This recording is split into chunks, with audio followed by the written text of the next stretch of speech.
Jimmy Sewell, Southern Bones Outdoors, with another episode of, we're going to call it bow prep.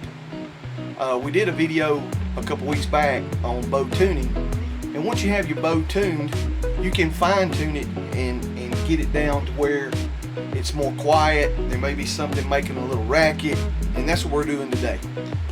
There's several things on the market. There's these string silencers by Apex. They just go through the string. There's also limb saver cable leeches, and there's also whiskers, cat whiskers, and whisper silencers is what they're called from where I got them. And basically they're rubber bands, and as far as silencing a bowstring, these are probably the most apt to silence the string. But they're a little bit heavy, so you're going to lose a little bit of speed. Speed's not everything, but by the time you put your loop on your string, your peep sight on the string, silencers on the string, those things, everything you put on the string will slow your bow down. Basically, it slows the string travel down. So today, I'm going to try to put some whiskers on. Actually, I'm going to.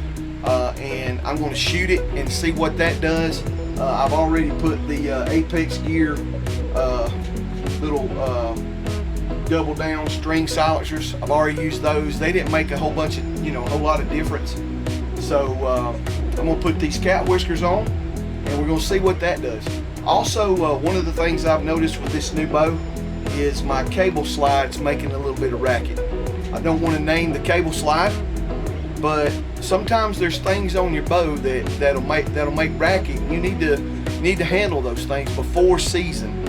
And so in that, just be aware. You can kind of hold your bow and bump the side of your bow, and sometimes you may have a screw loose on your side, or, well, I got a screw loose most of the time in my head, but sometimes during shooting your bow and practicing, there's going to be maintenance that you're required to do, and it's not a manufacturer's problem, it's the shooter's problem. And so just always be aware of noises on your bow. I know my son had a bow and has got a bow, and we noticed it was making some racket, and what had happened is one of the screws that holds the module in had kind of backed out. First thing I thought, they didn't put any thread locker on there or something like that. So I took the screw out, and they had some thread locker on it, and it was just something that needed to be snugged down after he shot, because the bow was brand new. So be aware of those screws, be aware.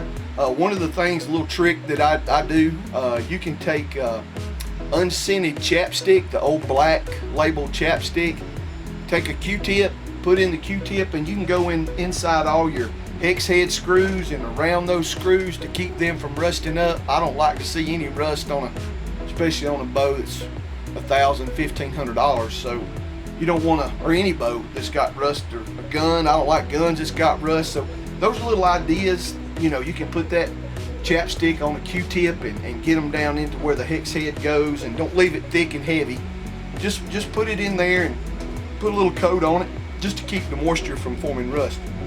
So that is what I call archer responsibility. It's your responsibility to take care of your equipment, and if you take care of the equipment, when you make a bad shot, you only can blame it on yourself. So anyway, we're going to put these whiskers on. If I were you putting on whiskers, I'd probably go to my local bow shop and tell them I want some put on. They're going to charge you because they're a little aggravating, but you can do it at home. But you're going to find out that it's a little bit aggravating, because it's kind of small, and you got to deal with your string, and like I say, but once you get it started, it's not too bad. So if you have an opportunity and you hadn't looked at the video we done on bow setup, I would advise you to do that. It's got some pretty good information for setting up your bow and how to sight in and that type of thing.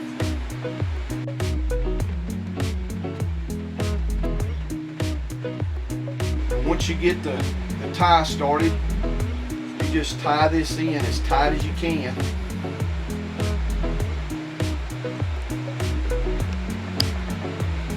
put a knot like you're going to put in a start, but on a bow tie, tying your shoe in a bow. Do one up top and one on the bottom. Just continue to do that. You don't want to do it too many times, but you really want to get this whisker really snug in the center, because what we're going to do after this, it'll kind of all come together. Sometimes that string will cut into your finger when you're pulling it through.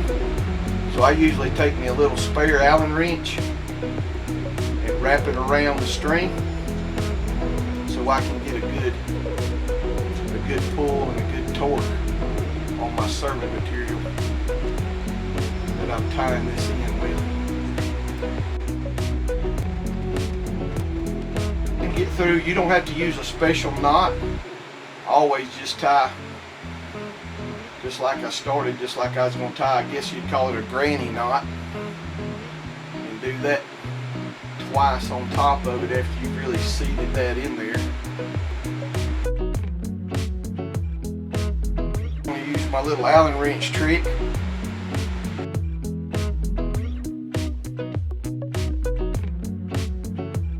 Things traveling at a pretty good rate of speed, and you don't want your tie to come unloose on these whiskers, because then you'll have to have them redone.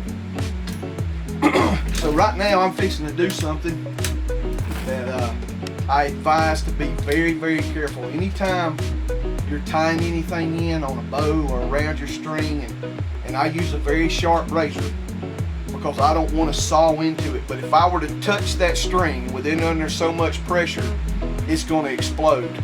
So you need to be very, very careful around your bow when you have a knife, any kind of sharp object, because it would not take but just a nick, and the string would come completely apart.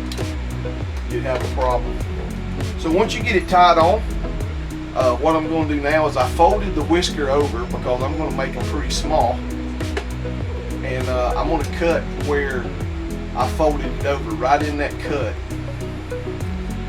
with just a regular pair of scissors.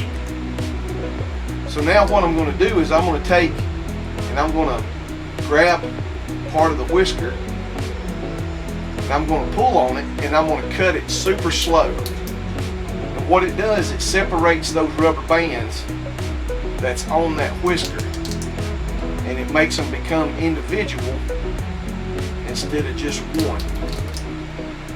And you just keep doing that all the way around till you get them all separated. And it's a little time consuming, but they're going to be worth it, I think.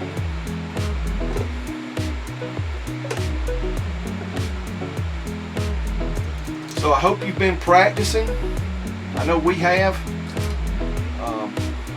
We hadn't practiced as much as we want to because we have to work, but everybody's getting ready for opening day of bow season.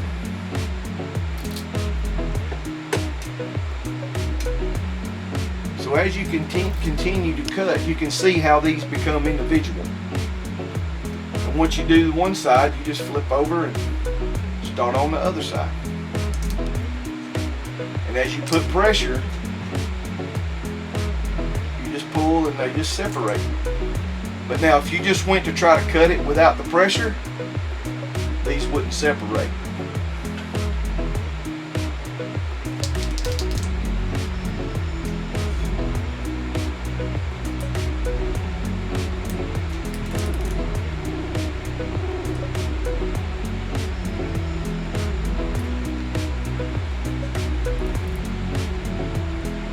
You can determine how long you want your whiskers by how deep you cut into what you're holding. And I want them short, so I'm just barely holding on, and all I have is just a sliver left in that rubber band material.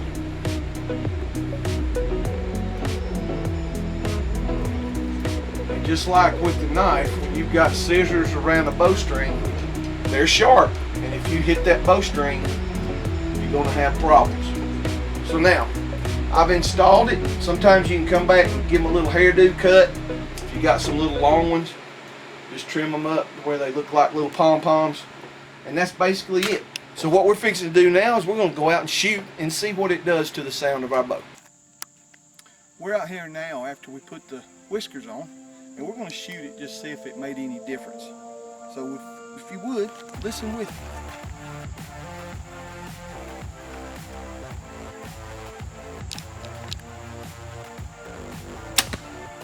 Wow, I believe it made quite a bit of difference from last time, and I really could tell.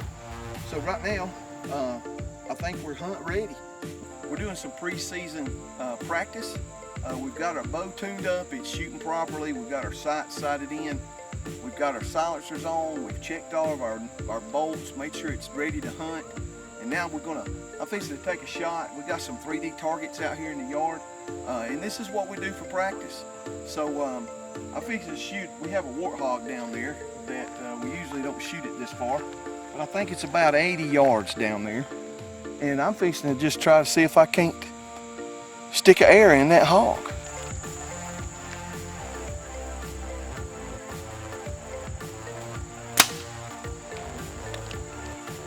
Hit meat, baby, 75 yards.